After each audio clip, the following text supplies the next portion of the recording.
Welcome back to my channel. हम लोग अभी पढ़ रहे हैं जी मैन स्पेशल।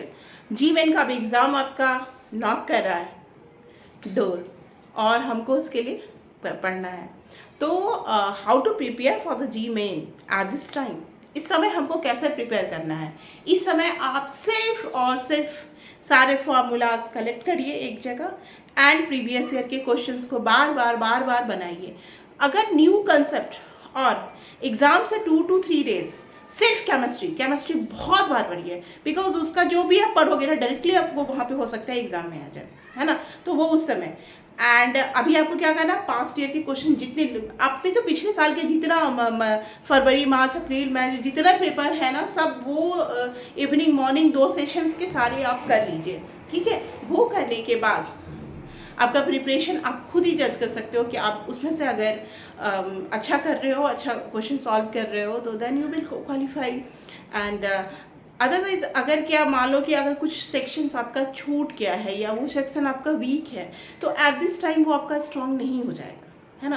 तो जो आपको बहुत वीक सेक्शन है उसको आप छोड़ दो, बट जो एवरेज है उसमें आप थोड़ा भी इम्प्रूव कर सकते हो 4-5 क्वेश्चन करके। बट जो बहुत वीक सेक्शन है उसके लिए आप न्यू मत स्टार्ट करो, क्योंकि स्टार्ट भी करोगे पढ़ोगे भी, you will waste your time, but at the time of exam आप यू विल थिंक कि अरे ये पढ़ा था, ये हो गया वो हो गया, तो फाइनली वो फिर नहीं होगा, ठीक है। तो ऐसे आपको प्रिपेयर करना है। अब छोटा सा क्वेश्चन देख रहे हैं एंड जो भी डाउट है, आपको कुछ भी पूछना है, आप मेरे कमेंट बॉक्स पे पूछिए।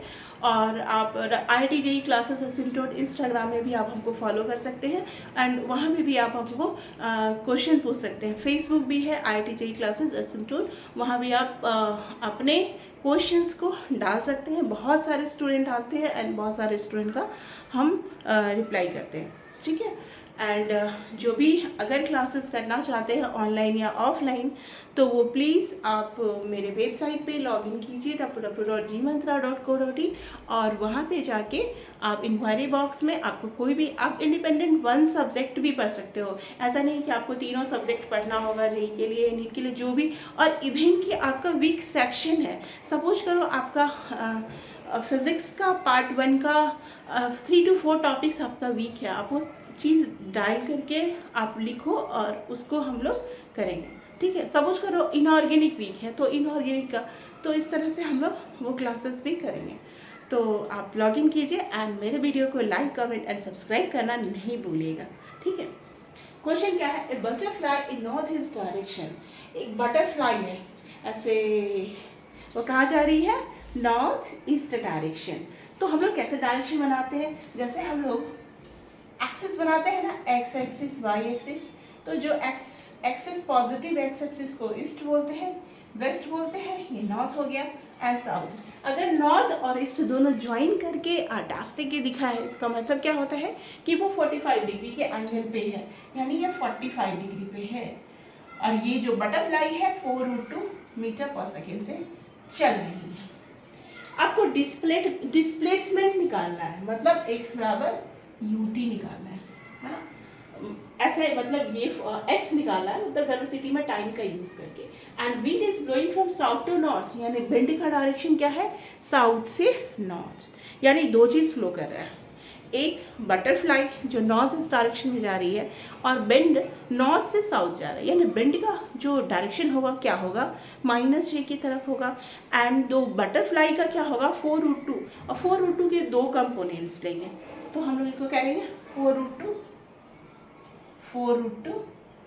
cos 45 degree and 4√2 sin 45 degree. जे लिख दो, है ना। ये सारे ऑप्शंस ये हैं 15 मीटर। अब ये ऑप्शन पे तो बाद में जाएंगे। अब देखो ये है और यहाँ पे क्या कर रहा है, wind is blowing from 1 metre पर सेकेंड से, यानी विंड का वेलोसिटी क्या होगा, वेलोसिटी ऑफ विंड क्या है, -1 मीटर पर सेकेंड। इसको जे में लिखो। अब आई जे में लिखोगे तो गलत नहीं होगा। और हमेशा वेक्टर नोटेशन का फिजिक्स में ज़्यादा से ज़्यादा वेक्टर का यूज़ करके क्वेश्चन करो। मे बी अभी टाइम लेंदी लगेगा, मे बी ये होगा, जब आप स्मार्ट हो जाओगे तो आप डायरेक्टली आप यू कैन देख के आप कर सकते हो, बट आप कभी गलत नहीं करोगे। इफ़ अगर वेक्टर, जो भी क्लास 11th के बच्चे हैं उनके लिए एक सजेशन है कि फिजिक्स में विदाउट वेक्टर फिजिक्स मत बनाओ, है ना। हर जगह जहाँ भी वेक्टर लगता है, जो भी वेक्टर है उसमें वेक्टर का यूज़ करो। डायरेक्टली एफ बराबर एम ए नहीं लिख देना है ना। एफ बराबर M A in X direction, in Y direction, take it component. If you will take it its component, then आपको हर जगह फ़ायदा होगा। मैग्नेटिक फील्ड में फ़ायदा होगा, इलेक्ट्रिक फील्ड में फ़ायदा होगा, ग्रेविटेशनल फील्ड में फ़ायदा होगा। तो इवन कि जहाँ जहाँ पे इसका यूज़ है ना, वहाँ पे गलतियाँ कभी नहीं होंगी। मे बी अभी थोड़ा टाइम लगेगा, it will take some time, but after that you will be mastered. 4√2 metre पर सेकेंड, है ना। तो ये मैंने लिखा। अब देखो, अब इसको देखो आंसर सबने देखते हैं, 15, 37 डिग्री, नॉन ऑफ दीज है, ये सब है। इसको भी मिटाते हैं। देखो वेलोसिटी के दो कंपोनेंट है, वेक्टर v 4√2 इंटू 1/√2, यहाँ पे साइन है, यहाँ पे कॉस है, i प्लस 4√2 1/√2 g। ये किसका है? बटरफ्लाई का। अब वेलोसिटी ऑफ विंड का क्या है? -g। वेलोसिटी ऑफ विंड को हमने क्या लिखा? तो नेट वेलोसिटी क्या होगा? यानी 4i 4j -j, यानी 4i प्लस 3j। तो डिस्प्लेसमेंट क्या होता है? x इंटू ut होता है। तो x के साथ हम लोग 4i प्लस 3j इंटू 3 लिखते हैं। तो ये हो गया 12i।